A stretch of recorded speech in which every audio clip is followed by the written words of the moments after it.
Hi hello guys, task কোডিংয়ের পক্ষ থেকে আমি নাহিদ বলছি। আজকে আমরা এই ভিডিওর মাধ্যমে জাভা সুইংয়ের একটি নতুন প্লেলিস্ট শুরু করছি, যেখানে আমরা জাভা সুইংয়ের মোস্ট কমন অ্যান্ড ইউজড কম্পোনেন্টগুলো দেখব, সাথে আমরা একটি প্রজেক্টও সম্পন্ন করব। জাভা সুইংয়ের এই ভিডিওতে জেএফএম আর জেপ্যানেল কি অ্যান্ড উইন্ডো বিল্ডার দ্বারা জেএফএম অ্যান্ড জেপ্যানেল কীভাবে ক্রিয়েট করব অ্যান্ড সাথে তাদের কিছু মেথডও শিখব। দেখুন, যখন আপনি জাভা সুইংয়ের যে কোনো কাজ করতে যাবেন, তখন আমাদের সর্বপ্রথম কাজ হলো একটি জেএফএম ক্রিয়েট করা। জেএফএমটা কি? সাপোজ আপনি আপনার কম্পিউটারে গ্যালারি ওপেন করলেন, যেখানে আপনার সমস্ত ছবি উইন্ডোতে ডিসপ্লে হয়। আপনার গ্যালারি অ্যাপ্লিকেশন প্রাইমারি উইন্ডোটি জাভাতে জেএফএম বলা হয়ে থাকে। So JFM is the main window or top level container to display GUI elements in your Swing application, just like the gallery window on your computer. আর Java Swing application আপনার create করা জেএফএমেই run করে।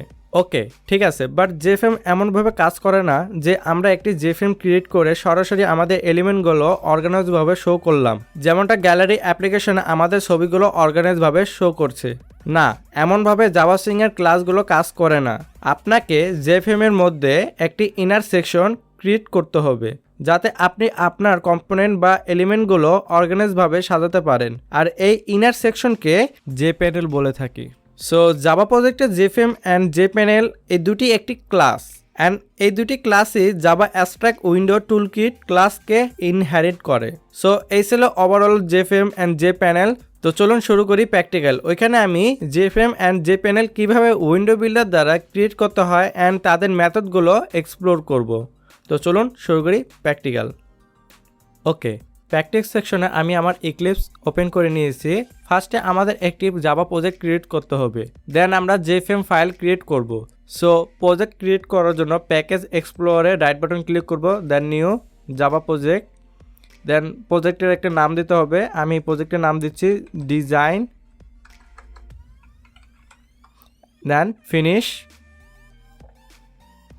আমাদের একটা project create হয়ে গেছে। প্রজেক্টে এসআরসি ফাইলে আমাদের একটি প্যাকেজ ক্রিয়েট করতে হবে। প্যাকেজ ক্রিয়েট করার জন্য রাইট বাটন ক্লিক, নিউ, দেন প্যাকেজ, আর প্যাকেজের নাম সেম দিয়ে দিই, ডিজাইন, কোনো সমস্যা নাই, ফিনিশ।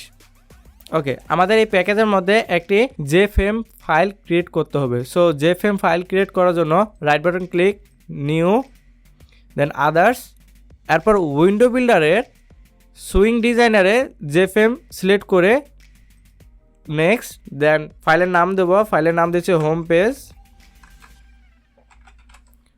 দেন ফিনিশ।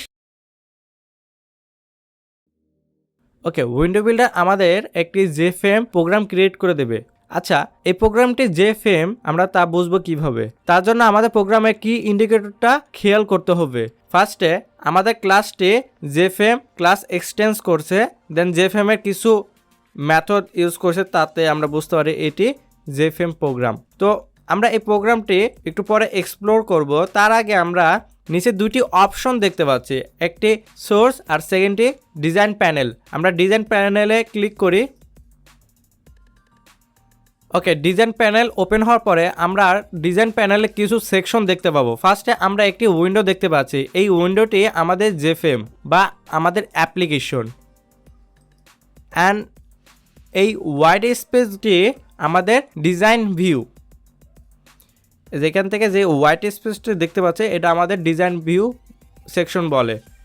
দেন ডিজাইন ভিউর বাম পাশে আমরা একটি সেকশন দেখতে পাবো প্যালেট। প্যালেট সেকশনে আমরা কিছু টুল অ্যান্ড কম্পোনেন্টগুলো দেখতে পাবো, যেগুলো সিরিয়াল অনুযায়ী সাজানো আছে। এই কম্পোনেন্ট বা টুল ব্যবহার করে আমাদের অ্যাপ্লিকেশনটি ডিজাইন করব।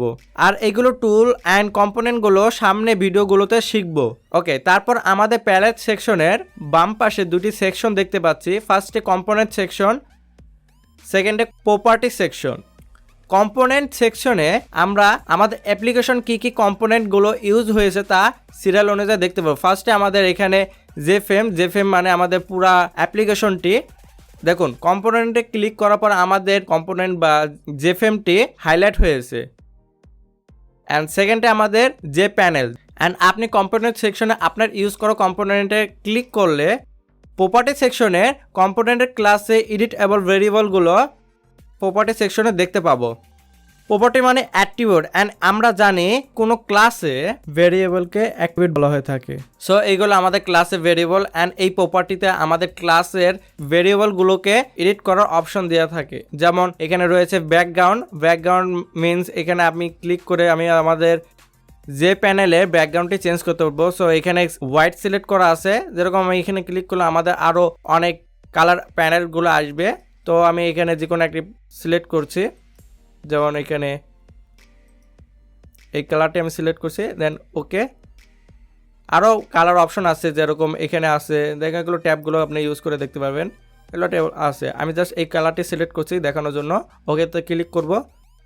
দেখুন আমাদের যে প্যানেলে ব্যাকগ্রাউন্ড কালার চেঞ্জ হয়ে গেছে। এরকমই আরও অনেকগুলো প্রপার্টি আছে যা আমরা পরবর্তীতে ভিডিওতে ডিপলি আলোচনা করব। সো আমরা আবার সোর্স প্যানেলে যাই। এইখানে সোর্স প্যানেলে প্রথমে আমাদের প্যাকেজ আছে, দেন আমাদের ইম্পর্টেন্ট যেগুলো প্রয়োজনীয় ক্লাস আছে তা ইম্পোর্ট করছি। দেন আমাদের পাবলিক ক্লাসে জেএফএমকে এক্সট্রাক্ট করে, দেন আমাদের দুটি ভেরিয়েবল আছে, একটি হলো আমাদের অ্যাপ্লিকেশনের ভার্সন আর সেকেন্ডটি হলো আমাদের যে প্যানেল টাইপ ভেরিয়েবল ক্রিয়েট করা হয়েছে। দেন আমরা আমাদের মেন ফাংশন দেখতে পাচ্ছি। মেন ফাংশনে event queue dot invoke later method use করা হয়েছে। এই ইনভোক লেটার মেথডটি আমাদের অ্যাপ্লিকেশনটি একটি স্পেশাল থ্রেডে রান করে। সুইং আমাদেরকে প্রেফার করে গুই অ্যাপ্লিকেশন ইভেন্ট ডিসপ্লেস থ্রেডে পুরো অ্যাপ্লিকেশনটি রান করা। So event queue invoke later মেথডকে আমরা এইভাবে ভাবতে পারি, হে জাভা আমার এই পিস অফ কোডটি ইভেন্ট ডিসপ্লেস থ্রেডে রান করো যখন তুমি সময় পাবে। দেন আমাদের পুরো অ্যাপ্লিকেশনটি রান হয়। ওকে, আমাদের মেইন মেথডের মধ্যে আমরা এরর হ্যান্ডলিং ব্যবহার করেছি। ট্রাই ক্যাচ ব্লকে আমরা আমাদের ক্লাসের অবজেক্ট ক্রিয়েট করে দেন আমাদের জেএফএমটি সেট ভিজিটেবল মেথড দ্বারা শো করিয়েছি। ওকে, আমরা একটু কনস্ট্রাক্টরের দিকে দেখি। কনস্ট্রাক্টরে আমাদের জেএফএম এর কিছু মেথড ইউজ করা হয়েছে। ফার্স্টে সেট ডিফল্ট ক্লোজ অপারেশন, এই মেথডটি ইউজ করা হয়েছে। এর মধ্যে ভ্যালু ব্যবহার করা হয়েছে JFM dot exist on close. এই মেথডটি ইউজ করা মানে আমাদের অ্যাপ্লিকেশন যখন রান করবে, দেন আমরা ক্লোজ বাটনে ক্লিক করার পরে আমাদের অ্যাপ্লিকেশনটি ক্লোজ হয়ে যায়। তার কারণ আমরা এই মেথডে JFM dot exist on close দিয়েছি। এরকম আরো অনেকগুলো ভ্যালু আছে, যেরকম do nothing on close, then hide on close, then display on close. এগুলো আরো মেথড আছে যেগুলো আমরা পরবর্তীতে ভিডিওতে ডিপলি জানবো। ওকে, আমরা সেকেন্ড মেথডটা দেখি, সেট বাউন্স। সেট বাউন্স মেথডটি আমাদের উইন্ডোর পজিশন সিলেক্ট করে। ফার্স্ট দুটি হলো আমাদের উইন্ডোর পজিশন, মানে প্রথম ভ্যালুটি এক্স এর ভ্যালু আর সেকেন্ড ভ্যালুটি ওয়াই এর ভ্যালু। এক্স এর ভ্যালু হলো বাম পাশ থেকে অ্যান্ড ওয়াইয়ের ভ্যালু উপর থেকে। সো আমাদের উইন্ডোটি হবে বাম পাশ থেকে 100 পিক্সেল জায়গা নেবে, দেন ওয়াইয়ের ভ্যালু উপর থেকে 100 পিক্সেল জায়গা নেবে, দেন আমাদের উইন্ডোটি ওই পজিশনে ওপেন হবে। দেন লাস্টের দুইটি প্যারামিটার আমাদের উইন্ডোর হাইট আর ওয়েট ব্যবহার করা থাকে। প্রথমটি আমাদের ওয়েট অ্যান্ড সেকেন্ডটি আমাদের হাইট। আমাদের উইন্ডোটির ওয়েট হবে 450 পিক্সেল অ্যান্ড হাইট হবে 300 পিক্সেল। সো আমরা আমাদের প্রোগ্রামটি রান করে দেখি। দেখুন এক্স থেকে 100, দেন ওয়াই থেকে 100 আমাদের উইন্ডোর পজিশন, দেন আমাদের উইন্ডোর হাইট 450 এন্ড হাইট 300। আমরা এই পজিশনটি একটু চেঞ্জ করে দেখি। ফার্স্টে আমি এক্স এর ভ্যালু দেব 300, দেন ওয়াই থেকে 500। তাহলে আমরা ওয়াই থেকে 500 পিক্সেল জায়গা ছাড়বে, যেরকম এখানে আসতে পারে আই থিঙ্ক, অ্যান্ড 300 এখান থেকে আই থিঙ্ক এই পর্যন্ত আসতে পারে। ওকে, অ্যান্ড আমরা উইন্ডোর ওয়েটও চেঞ্জ করে দিই। যদি আমি এখানে 700 দিন আর এটা থাকুক 250 দিই, অ্যান্ড আমরা তো প্রোগ্রামটি সেভ করব, দেন রান। ওকে, অলমোস্ট আমাদের জায়গা পর্যন্তই আসছে। দেখুন উপর থেকে আমাদের 500, দেন 100 অক্ষর থেকে 300 পর্যন্ত জায়গা সারিছে। দেন আমাদের উইন্ডোর হাইট ওয়েট চেঞ্জ হয়ে গেছে। ওয়েট দিছি 700, then height 300। Okay, I think set bound মেথডটি আপনারা বুঝতে পেরেছেন। সেট বাউন্ডের পর আমরা একটি যে প্যানেল ক্রিয়েট করেছি, যে প্যানেলে আমরা একটি ব্যাকগ্রাউন্ড সিলেক্ট করেছি, দেন বর্ডারও সিলেক্ট করেছি। সবার লাস্টে আমরা আমাদের যে প্যানেলটি আমাদের যে ফ্রেমে অ্যাড করে দিয়েছি। এটাই ছিল আমাদের কনস্ট্রাক্টরের কাজ। দেন আমাদের কনস্ট্রাক্টরের কাজ সম্পূর্ণ হয়ে যাওয়ার পরে আমাদের যে ফ্রেমটি সেট ভেজিটেবল ট্রু করে আমাদের যে ফ্রেমটি শো করতেছি। ওভারঅল এই ছিল আমাদের কোডের এক্সপ্লোর। আই হোপ এই এক্সপ্লোরটি আপনাদের ভালো লেগেছে।